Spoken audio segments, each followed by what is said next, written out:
এই সময়ো পাৰ হৈ যাব এদিন। এনেকৈ আমি গৈ গৈ এটা সময়ত জীৱনৰ বিয়লি বেলাত উপস্থিত হ'ম। সেইদিনা আপোনাৰ কি উপলব্ধি হ'ব আজি আপোনাক কৈ দিছোঁ।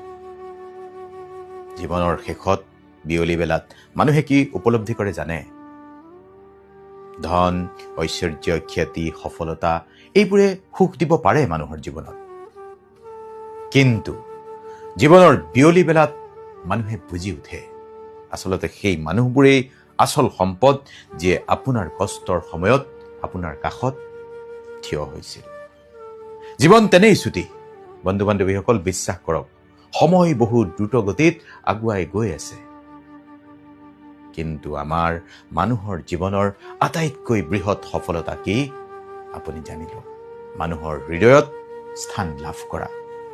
আপোনাৰ জীৱনতো এনে কিছু মানুহ আছে যাৰ হৃদয়ত আপুনি নিগাজিকৈ এখন আসন লৈছে, যিবোৰ মানুহে কোনো কাৰণ নোহোৱাকৈ মানুহ হিচাপে আপোনাক ভাল পায়।